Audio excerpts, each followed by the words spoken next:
+3 second phase बा phase 2 रो guidelines परिवर्तन हो सारी। जो मैंने फेज 1 रे अप्लाई करथिले बा एडमिशन नहीं सारी से माने सेकेंड फेज पाई योग्य अटंती। गतकाली हायर एजुकेशन डिपार्टमेंट बा उच्च शिक्षा विभाग ओडिशा सरकार तरफ ट्वीट माध्यम जना जाइथिला कि जो मैंने फेज 1 ऑलरेडी एडमिशन नहीं सारी से माने फेज 2 में आवेदन करें। एवं मु आपण मानकू पूर्व गोटे वीडियो रे ट्वीट माध्यम सरकार को आमे निजे जनइथिलु जे सार पिला मानकू अलाउ करंतु जो माने ऑलरेडी एडमिशन नहीं सारी से माने मन पसंदर कॉलेज पाई नांती से माने सेकेंड फेज रे जेमिति अप्लाई करि परिबे। सरकार सुनि नै चंती आपण माने जहा भी अनुरोध करितले तो आपण माने आराम से वर्तमान आवेदन करि परिबे। किंतु मु ए वीडियो माध्यम आपण मानकू जणाइबी जदि आपण माने आवेदन करबा को जाउचंती आवेदन करबा पूर्वरु केउ संपर्कित कथा ऊपर आपण माने ध्यान नेबा निहाती आवश्यक। देखंतु वीडियो डिस्क्रिप्शन बॉक्स रे मु Telegram channel PDF marketer link दे देबी। आपण माने चाहिले सेठी जॉइन नै परिबे एवं आपण माने जहा भी किछि प्रश्न अछि बा आपण माने किछि जानिबा को चाहुचंती मु आज टेलीग्राम रे मन रखे मु टेलीग्राम रे लाइव जीबी 2:30 समय रे ओनली टेलीग्राम रे लाइव 2:30 समय रे आपण माने डिस्क्रिप्शन बॉक्स रे लिंक ऊपर क्लिक करी टेलीग्राम रे जॉइन हेले आपण माने मते सीधा सड़क प्रश्न पचारि पारिबे। चलंतु आरंभ करिबा आजिरो गुरुत्वपूर्ण वीडियो। देखंतु जदि आपण माने सेकेंड फेज रे अप्लाई करिया पे इंटरेस्टेड अछंती अप्लाई पूर्वरु जहा भी पूर्वरु गाइडलाइंस आसीतिला जहा भी गाइडलाइंस रे लेखा थिला भलो से पढ़ी नेबे। कारण आपण जे गाइडलाइंस को भलो से न बुझुचंती आपण माने आवेदन समय रे मिस्टेक करिवे। आपण माने व्यस्त होबा दरकार नै। मु ऑलरेडी गाइडलाइंस ऊपर गोटे डिटेल्स वीडियो करी अपलोड करी सारिची। मु डिस्क्रिप्शन बॉक्स रे ता डायरेक्ट लिंक दे देबी। आपण माने से लिंक ऊपर क्लिक करी गाइडलाइंस को डिटेल्स आपण माने प्रथमे बुझी नेबे देन आपण माने अप्लाई करी नेबे।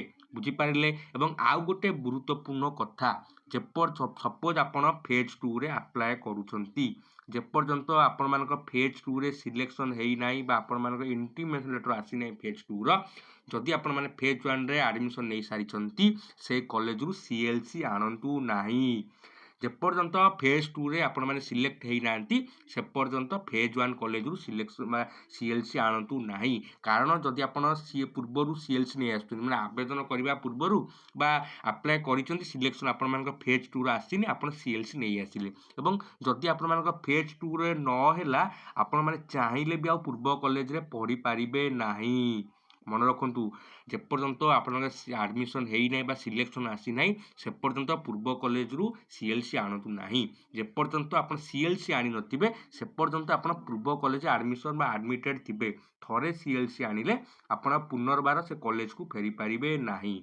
आशा करे आपण माने भाबी चिंती निष्पत्ति नेबे। एवं आ गोटे कथा आवेदन करबा समय जो कॉलेज भी आपण देबे प्रथमे वैकेंसी चेक कर देबे। जो ऑनर्स आपण माने अप्लाई करबा को चाहुचंती से कॉलेज रे आपण वैकेंसी चेक करबे। कारण आपण वैकेंसी चेक करिबेनी अप्लाई करूथु से कॉलेज सीट नथिबो तो आपण सीट न मिली पारे। तेणु प्रथमे जो कॉलेज अप्लाई करबा को चाहुचंती मु आपण डिस्क्रिप्शन बॉक्स रे अगेन लिंक दे देबी। आपण माने से लिंक ऊपर क्लिक कले ओडिसा रो समस्त कॉलेज रो थिबा जहा भी ऑनर्स अछि से ऑनर्स से केते गोटी सीट वैकेंट बड़ी पड़ी आपण माने देखि पारिबे।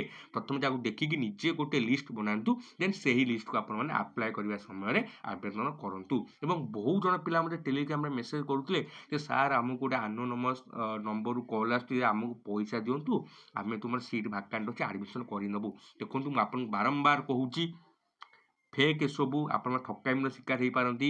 एडमिशन पाई क्या टंकाटे कि एडमिशन जो एडमिटेड डॉक्यूमेंट निज ओरिजिनल डॉक्यूमेंट क्या भी दिंतु ना। मन रखु जहाँ भी एडमिशन हम साम्स थ्रू रे हम तेणु क्या भी किसी पैसा डॉक्यूमेंट किसी भी दिंतु ना।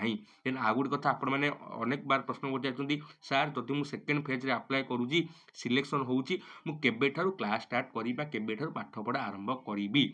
एवं मु जणे दउची आ गोटे सेम कथा आपण माने जानिचंती अगस्त 1 रु युक्त 3 पाठ पढ़ा आरंभ हो सारी। तेणु आपण मान जेबे एडमिशन सरुची आपण नेक्स्ट दिन ठारू आपण माने कॉलेज जाई क्लास करि पारिबे। सेमति किछि आपण मान डेट नाही जेबे आपण मान एडमिशन सरीला नेक्स्ट दिन ठारू आपण माने क्लास करिबा जाई आरंभ करि पारिबे। एवं आ गोटे गुरुत्वपूर्ण कथा जेते बेले भी आपण माने सेकेंड फेज अप्लाई करूचंती जदि फेज 1 एडमिशन नेइथिले जो अकाउंट रे आपण माने एडमिशन करिथिले नुआ अकाउंट करिवे नाही सेम अकाउंट रे आपण मानकू अप्लाई करिया पे पड़िबो। तार अर्थ जो आईडी पासवर्ड दे आपण माने फेज 1 रे अप्लाई करितले देन सेही सेम आईडी एवं पासवर्ड को व्यवहार करी आपण माने अप्लाई करि पारिबे।